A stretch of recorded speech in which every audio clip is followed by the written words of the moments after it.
आज जैसे मैंने सोचा था कि आप लोगों के साथ मेरी पूजा शेयर करूंगी।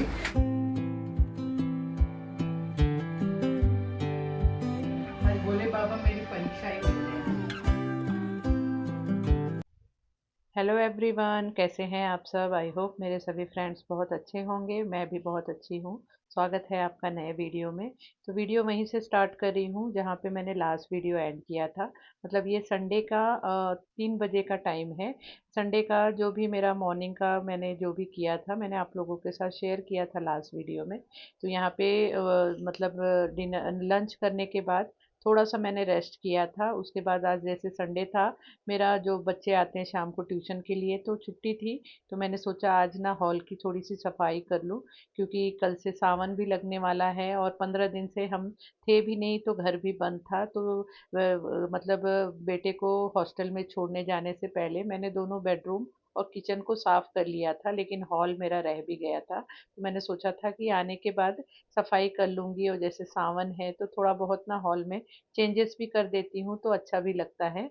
तो वही मेरा रह भी गया था और मैंने सोचा आज टाइम है तो अब कर लेती हूँ, क्योंकि शाम का टाइम है और जैसे अब बारिश हो रही है ना, मौसम ठंडा हो गया है, तो काम करने में मज़ा भी आता है। फिर नहीं तो गर्मी के टाइम तो मतलब बेहाल हो जाते हैं, पसीने से ही डूब जाते हैं। तो इसलिए मैंने सोचा अब थोड़ा सा रेस्ट करके, अब टाइम है, क्या ही करना है। सिर्फ हम ही 2 जन हैं और खाना भी सुबह ही बना ही लिया है, तो ज़्यादा कुछ बनाना भी नहीं है। तो मैंने सोचा कि अब ये काम कर लेती हूँ। तो यहाँ पे सबसे पहले मैंने ये सोफ़े का कवर निकाल दिया कि इसे धोने में डाल देती हूँ। मतलब सोफ़े के कवर को ना धोने में 2 राउंड तो लगाना ही पड़ता है। 2 बार में ही मशीन में ये अच्छे से धुलते हैं। मोटे-मोटे भी कवर का कपड़ा है, तो जो मेरा पुराना वाला कवर है उसे फिर अब यहाँ पे लगा दूँगी, और इसे तो अब सूखने में 2-3 दिन आराम से लग जाएगा, क्योंकि ये वाला क कवर इतना मोटा है कि सूखने में टाइम भी लगता है, और बारिश का टाइम है तो कपड़े अंदर ही यहाँ-वहाँ सुखाना पड़ रहा है। और पहले के भी हमारे कपड़े बहुत सारे हो गए हैं जो कि अभी भी वो भी सूख रहे हैं, और उसमें ये सब भी मुझे धोना है। कर्टन को भी मैंने निकाल दिया है, वो एक मशीन का राउंड अभी चल भी रहा है, और ये भी धोना है। तो यहाँ पे हटा के सभी चीज़ों को अच्छे से साफ सुथरा कर लूँगी। ज़्यादा कुछ वैसे गंदगी होती नहीं है, लेकिन सोफ़े के पीछे जैसे रोज़ तो सफाई होती नहीं है सोफ़े को हटा के, तो झाड़ू पोछा नहीं होता है अंदर की तरफ, तो मैंने सोचा इसे हटा के अच्छे से यहाँ पे भी झाड़ू पोछा कर लूँ। और यहाँ पे जो मतलब सोफ़े के पीछे ये वाला विंडो है मेरा, तो इसमें जैसे जो चैनल्स होते हैं उसमें भी बहुत सारा धूल मिट्टी बैठ जाता है। तो हस्बैंड ने तो उसे वैक्यूम क्लीनर से साफ कर दिया।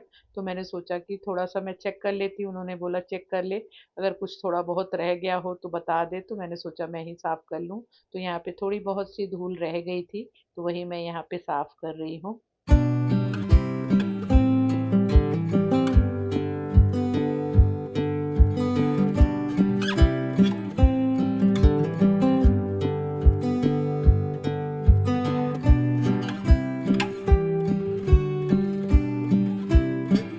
फिर यहाँ पे सोफ़े के अंदर-अंदर की तरफ भी इस तरह से इस ब्रश से डस्टिंग कर ले रही हूँ, क्योंकि पता नहीं आप लोगों के भी घर में ऐसा होता है क्या?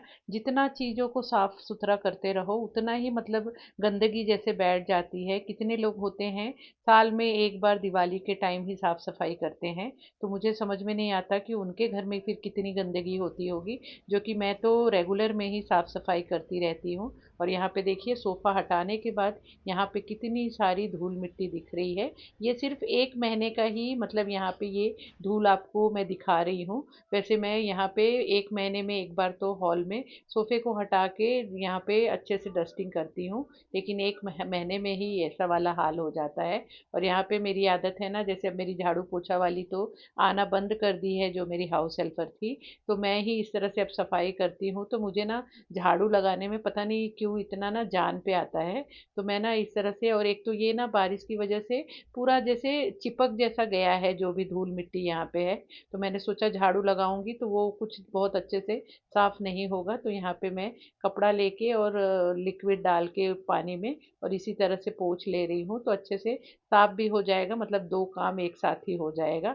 मुझे इस तरह से ही पोछा मारना ज़्यादा पसंद है, कि मुझे लगता है एक साथ ही सब चीज़ निपट जाती है। इसी तरह से एक-एक फर्नीचर को हटा-हटा के वहाँ के नीचे की मतलब झाड़ू पोछा कर ले रही थी और चीज़ों को फिर सेट कर ले रही थी। तो सुबह मैंने मंदिर साफ कर लिया था, तो मैंने सोचा अब ये भी कर लूँ तो मेरा हॉल एकदम अप टू डेट हो जाएगा। तो जैसे ऊपर की तरफ भी जो यहाँ पे शेल्फ पे 100 पीसेस रख रखा है मैंने, तो वो जैसे ऊपर वाला जो सेक्शन है वो तो जैसे ऊपर किसी चीज़ पे चढ़ने के बाद ही वो साफ़ होता है। नीचे के जो शेल्फ है वो तो मैं रोज़ के रोज़ डस्टिंग करती हूँ। तो उसे मैंने सोचा इस यहाँ पे भी अच्छे से डस्टिंग कर लेती हूँ इस तरह से। सो थोड़ा-थोड़ा एक-एक पोर्शन लेते गई और एक-एक पोर्शन को साफ़ करते गई। तो 2 घंटे के अंदर ही मेरा पूरा हॉल एकदम टिप टॉप हो गया, मतलब अच्छे से साफ़-सुथरा हो गया।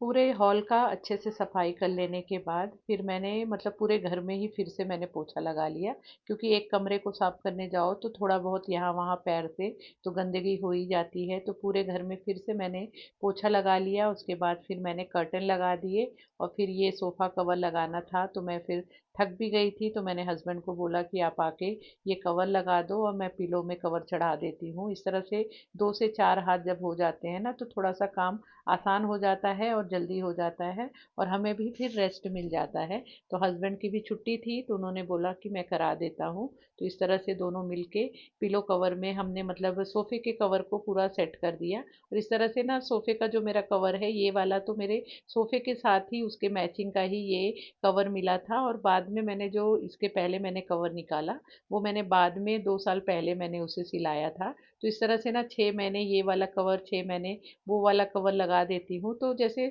सोफ़े का कवर चेंज होने पे ही ना पूरा हॉल का भी लुक चेंज हो जाता है और देख के भी खुद को भी एक फ्रेशनेस फ़ील होता है। तो मैं इस तरह से फिर जैसे अब सावन भी है तो मैंने हरे कलर के कर्टन भी लगा दिए और हरे कलर के छोटे वाले पिलो में भी कवर लगा दिया।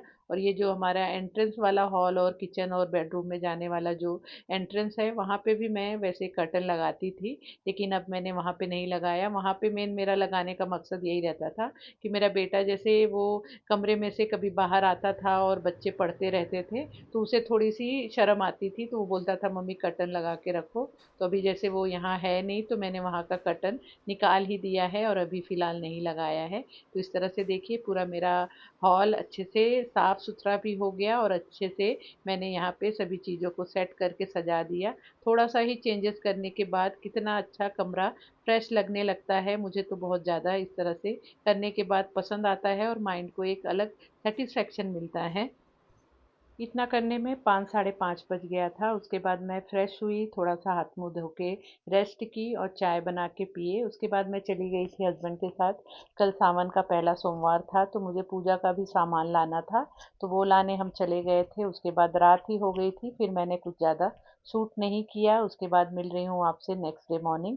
मॉर्निंग से क्या, जब से उठी मैं सुबह मतलब बहुत सारा मैंने काम निपटाया, नहाई-धोई, पूजा की तैयारी की। लेकिन हमारे यहाँ जो लाइट सुबह की गई थी अर्ली मॉर्निंग से, तो वो 10-11 बजे तक आई ही नहीं और फिर मुझे लगा कि पूजा करने में लेट हो जाएगा। तो फिर मैंने मतलब जो नेचुरल उजाला होता है उसी में मैंने पूजा कर ली। तो यहाँ पे देखिए मेरी पूजा बड़े विधि विधान से हो गई थी। लेकिन मैंने सोचा था आप लोगों के साथ मेरी पूजा शेयर करूंगी, लेकिन वो हो ही नहीं पाया। Hello everyone, good morning. कैसे हैं आप सब? आई होप मेरे सभी फ्रेंड्स बहुत अच्छे होंगे। स्वागत है आपका नए वीडियो में। वीडियो तो कल से ही स्टार्ट कर दिया था, लेकिन आज ये है मंडे का, सावन का पहला सोमवार।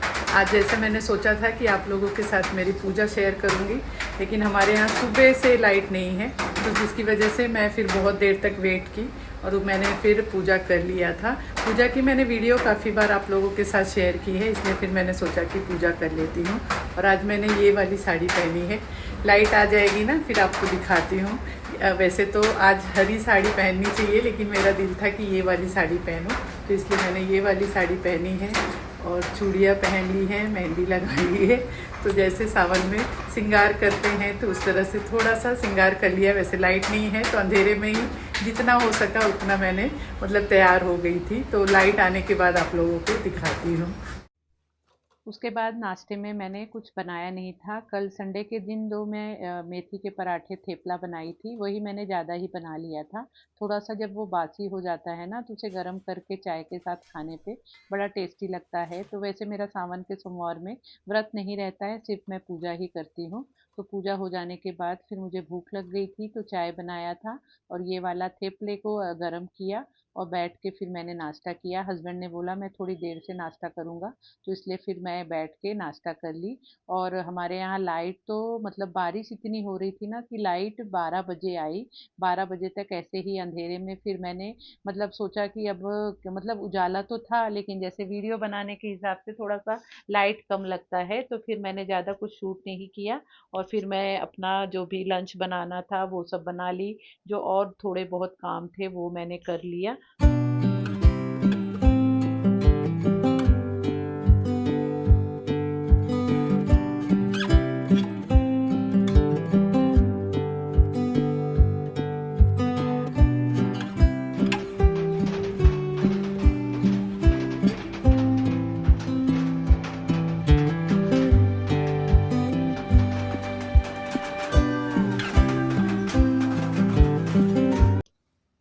यहाँ पे देखिए 1:15 बज गया है, तो यहाँ पे मैंने अंधेरे में ही मतलब अभी आधे पौने घंटे पहले ही लाइट आई थी। तो यहाँ पे मैंने दाल चावल और ये सेंग फली की सब्ज़ी बना ली थी। रोटी नहीं बनाया था, हस्बैंड ने बोला रोटी मत बना, सिर्फ दाल चावल और ये वाली सब्ज़ी खाएंगे। तो बहुत ही टेस्टी था ये वाला, मैंने सब्ज़ी भी बना लिया था। तो हमने यही फिर लंच किया, उसके बाद थोड़ा सा मैंने रेस्ट किया, क्योंकि फिर शाम को बच्चे आने वाले थे क्लास के लिए। और उठने के बाद ये मेरा जो वॉशिंग मशीन का कवर था उसे मैंने वॉश किया था, तो वो भी सूख गया था, तो मैंने सोचा उसे लगा देती हूँ।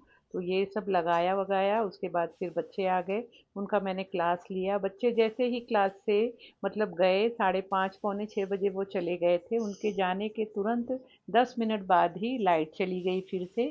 फिर मैंने सोचा कि आज मतलब सुबह के टाइम भी मैंने अंधेरे में ही पूजा किया और शाम के टाइम तो अब जैसे अंधेरा ही होने वाला है, तो इस तरह से भोले बाबा मंडे के दिन मेरी खूब परीक्षा ले रहे थे। मतलब जैसे अंधेरे में ना पूजा करने में फिर उतना दिल लगता नहीं है, अंधेरे में चीज़ों को फिर देखना पड़ता है, एडजस्टमेंट करना पड़ता है, लेकिन अब क्या ही करें। क्या कर रही हो अनीता? अरे यार, आज लाइट ना, जब भगवान का सुबह पूजा करना था तब भी लाइट नहीं थी, अब शाम को भी आरती दिया करना है तब भी लाइट नहीं है। आज भोले बाबा मेरी परीक्षा ही ले रहे हैं। अंधेरे में ही पूजा हो रही है, बाद में आ जा रही है लाइट, लेकिन पूजा के टाइम नहीं रह रही है। तो वही तैयारी कर रही हूँ, क्योंकि 6:30 बज गए, अंधेरा होने आ गया है। अंधेरे में ही पूजा करना पड़ेगा। तो पुराने जमाने में भी तो अंधेरे में ही पूजा करते रहेंगे ना। तो अब पुराने ज़माने के हिसाब से चलेंगे। हाँ। तो पुराने ज़माने में तो गाड़ी मोटर भी नहीं था, तो मत तो यूज़ करो गाड़ी मोटर। पैदल चलेंगे। हाँ, सही है। उसके बाद जैसे ही मैंने पूजा करना स्टार्ट किया, दिया लगा ही रही थी, तो लाइट फिर तुरंत ही आ गई। तो अच्छा लगा कि चलो अब शाम की पूजा के टाइम, आरती के टाइम तो लाइट आ गई है, तो उजाले में पूजा पाठ करना हो जाएगा। तो यहाँ पे पहले सब जगह दिया लगाया, धूप दिखाया, फिर बाहर जो मतलब मैंने सुबह ही हल्दी लगाया था, चौखट पे रंगोली बनाया था, और फिर यहाँ पे भी दिया जलाया, धूप दिखाया। तो इस तरह से फिर आरती की, तो शाम की मेरी पूजा अच्छे से हो गई। भगवान ने कहा कि चलो भाई, दिन भर तो वैसे ही लड़की परेशान हुई है, तो अब इसको दिन मतलब उजाले में पूजा करने दें।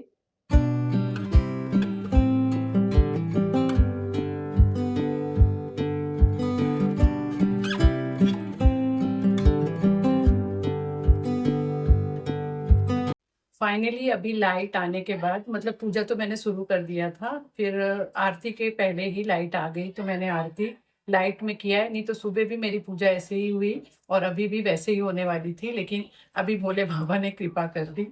तो सुबह से आज पूरा दिन, किसी किसी दिन ना हमारे यहाँ लाइट इसी तरह से चली जाती है ना, तो बहुत टॉर्चर कर देता है और परेशान कर देता है लाइट। तो अभी फाइनली आई है, अभी भी कुछ गारंटी नहीं है, और जिस दिन ना बहुत जोरों में बारिश होती रहेगी तो उस दिन लाइट नहीं जाती। आज सुबह के टाइम बारिश थी, लेकिन अभी तो दोपहर से बंद हुई है, लेकिन फिर भी पता नहीं लाइट इतने देर से कटी हुई थी कि कुछ समझ में नहीं आता है। तो मेरी पूजा हो गई है, और आप सभी को सावन के पहले सोमवार की ढेर सारी बधाई हो, शुभकामनाएं आप लोगों को। भोले बाबा आपके घर में हमेशा कृपा दृष्टि बनाए रहें, आपके घर में सब परिवार सकुशल रहे, यही मैं कामना करती हूँ। तो आप लोगों की भी पूजा हुई होगी सावन के सोमवार की। तो मेरी भी पूजा हो गई है। व्रत तो मैं रखती नहीं हूँ, लेकिन पूजा मैं विधि विधान से करने की कोशिश करती हूँ जितना मुझे समझ में आता है।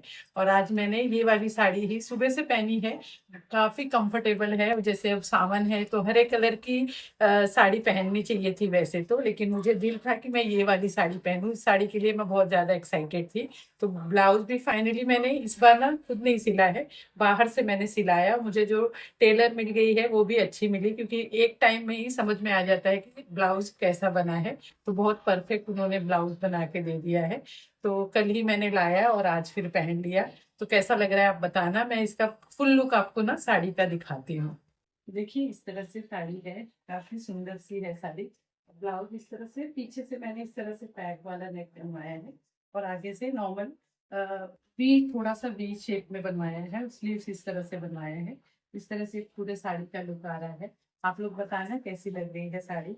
मुझे तो काफी पसंद थी, इसलिए मैंने ये साड़ी खरीदा था। तो बहुत अच्छी है, हल्की फुल्की और रिजनेबल रेट में, और पहनने के बाद ना देखिए बहुत अच्छा लुक भी आ रहा है।